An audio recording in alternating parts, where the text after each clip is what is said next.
Ayan, welcome back to my channel again. So, magandang araw po sa inyong lahat dyan.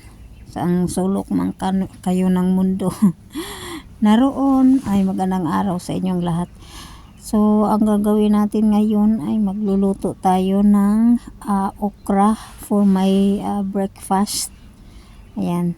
So, ang gagawin natin ay hugasan natin ng mabuti ang okra para matanggal yung ano. So, lalagyan natin ng asin para mamatay yung mga mikrobyo na nasa balat ng ng okra. At saka natin ihalo-haluin natin sa asin at lagyan ng tubig at ibabad natin ng mga 10 minutes. At saka hugasan ng mabuti para matanggal yung asin sa niya, sa balat, at nang hindi siya maalat. So hugasan natin ng mabuti para makakain na tayo kasi gutom na ako. So ang okra na to ay binili ko sarili kong pira. sarili kong pira ang pinagbili ko kasi gusto kong kumain nito kasi nagsasawa ako sa sa orange at saka apple dito. Gusto kong maiba naman kaya bumili ako ng mura lang to siya. Siya, 4 na tray is $20.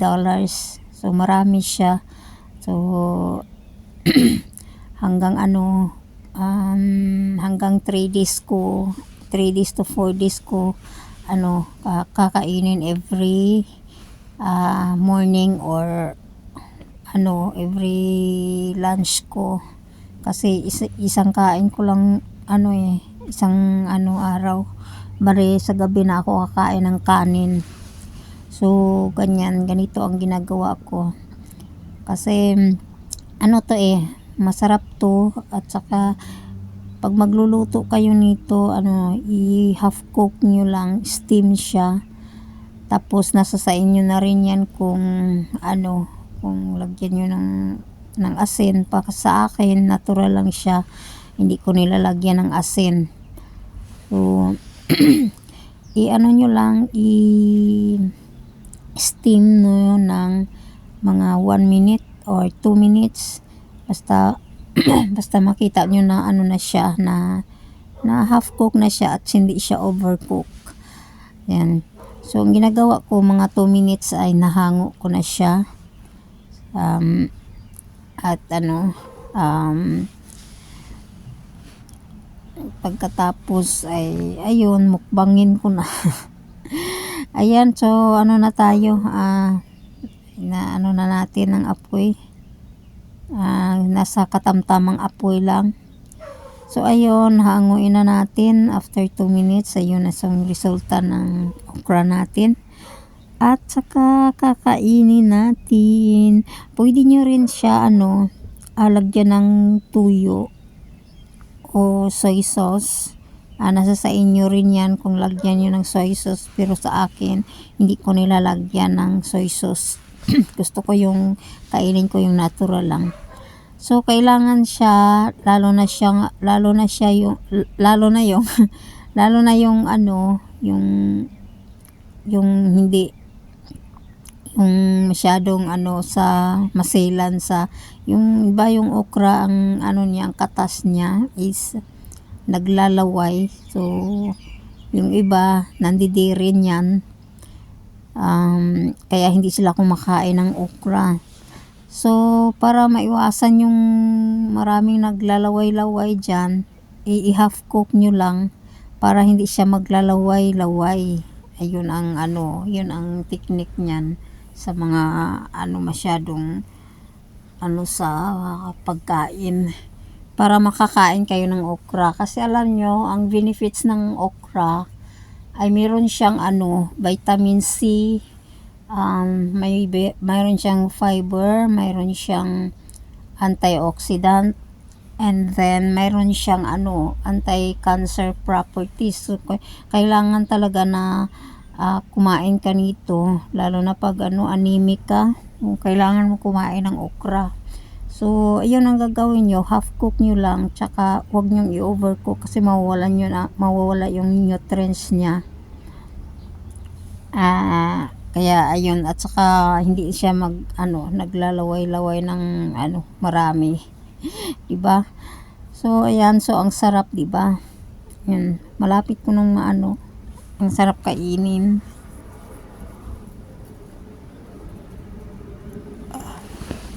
Ang dami nito. Kumain ako dito araw-araw. Mga 15 pieces. Mga 15 pieces ang kinakain ko, or more than 15. More than 15. So, ayan. So, kayang-kaya kasi sanay naman akong kumain ng ng mga gulay. Tsaka mas gusto ko yung gulay kaysa mga karne. Dati pa kahit noon nung nung bata pa ako, hindi ako mahilig kumain ng karne. So, kahit na doon sa amin ay makakain lang kami ng karne sa amin noong pa ako elementarya. Makakain lang kami ng baboy, ng pork yes, yung baboy, yung karne ng baboy. Makakain lang kami pag mayroong okasyon like birthday, kasal, or yung undas, yung kalag-kalag sa amin. Diyan kami nakakakain ng ng karne ng baboy. Pag ganyan mga okasyon, or maybe New Year. Kasi hindi kami nagsiselebrate ng ng Pasko. Hindi kami nagsiselebrate ng Pasko talaga noon pa. 25, hindi namin sineselebrate yan sa amin. Sa New Year lang kami nag-prepare ng mga pagkain. Pero pag 24 ng gabi, hindi. Sa New Year kami marami kaming pagkain sa New Year. So, doon kami nag-prepare ng mga pagkain. So, doon kami nakakain ng mga karne. So, sa manok naman, paminsan lang din. Marami kaming manok, pero hindi kami masyadong nagluluto ng manok. Sa manok, minsan, din, pag birthday, ganyan.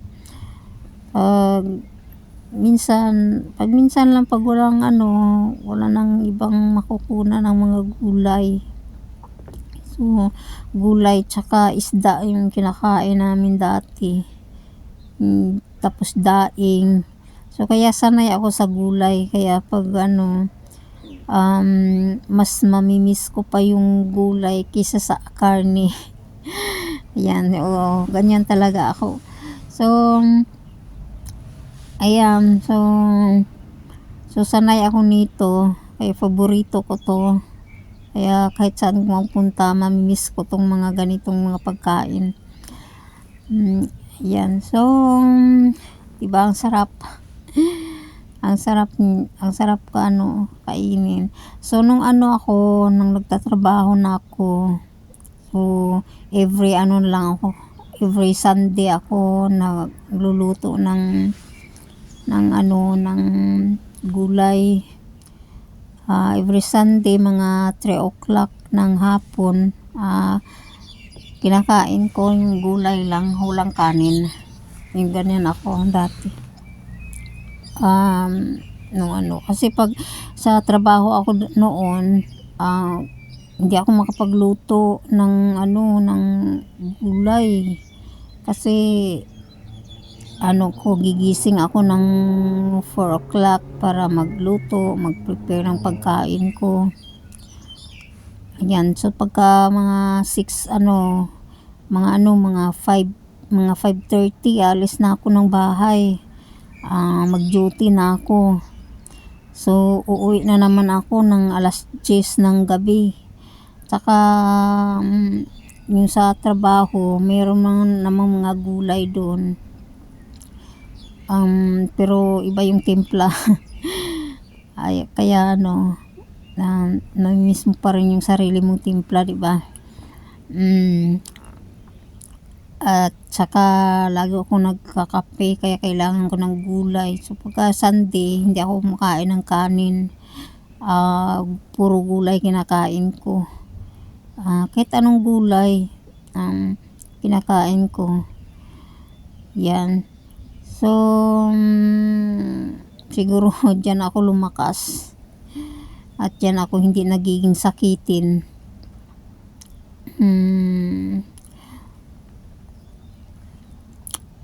Tsaka pag kumain din ako sa labas, minsan kasi dinadala ko yung anak ko, lalo na pag Sunday, kasi mapili yun sa pagkain. So dinadala ko siya sa market, kasi maraming naglulutong pagkain doon. So pinapapili ko siya ng gusto niya. So sa lahat naman ng natawa yung tindera, kasi sa lahat naman ng mga pagkain na masasarap doon sa kanila, ay ang pinili ng yung ginisang sitaw. Yung pinili ng anak ko, yun lang talaga kinakain niya. Favorite niya yun. Simula ng bata pa siya.